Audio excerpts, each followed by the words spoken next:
This is the kind of diversity I just love to see. This is a great farm, but it's just like everywhere in these pastures that I'm mowing over here in Summit.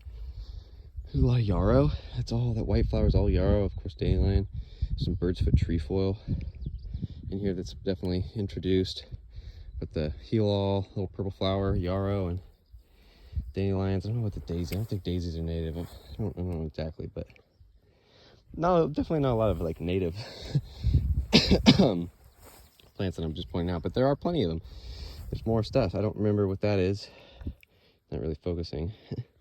But there's the self-heal. There's plenty of the wild rose. There's the native blackberry. That's that native trailing blackberry, I believe. Dude, that's a hybrid. I don't remember. That's snowberry. It's not like fantastic forage, but it's something. I can't remember what this is either. But it's just like so diverse. All that heel-all. This is a great plant. This is a wonderful plant. It's good for making salves.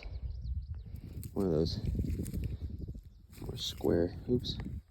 Pretty sure that's what it is. It could be wrong. What if it's pretty sure this is heel-all. Yeah, it's got a square stem. Anyway, it's fun to have that access to wonderful different herbs. But yeah, it's just like got some healing properties, I believe, a lot of rich nutrients, if I recall. Learned that from Yarrow Willard online, herbal Jedi or something. Hey, narrowleaf plantain, another one of those medicinal plants used as a salve. A ton of bird's foot trefoil, really high protein. Legume, the sedge grass. We know we're in wet territory. Dock. I don't know these grasses, but there's fescue, there's reed canary grass, there's the sedge grasses, and a bunch of other stuff. I haven't seen a whole lot of bent grass, which is cool. That's that young bird's foot trefoil. You can tell it's a legume, eh?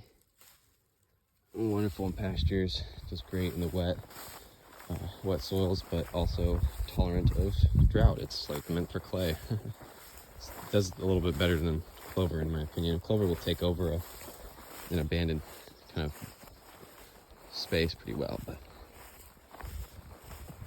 that's just my experience. I forget what this is. I'm pretty sure it makes a little pink flower. It's kind of fun. Oh no, that's the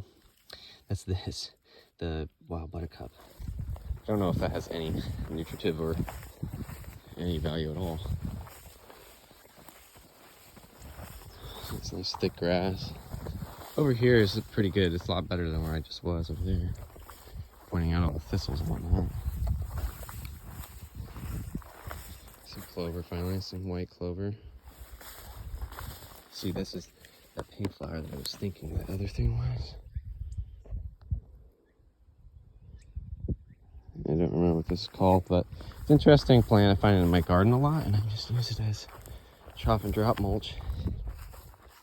Check it out. I guess this is the West Fork of the Marys. This is what the map says. I don't know. I haven't really asked the locals, but apparently the river does flow through here during the winter, and there's a little bit of water coming to this, I think. There's a little bit in there. Not much. Buggy. Spider. I think it's purslane.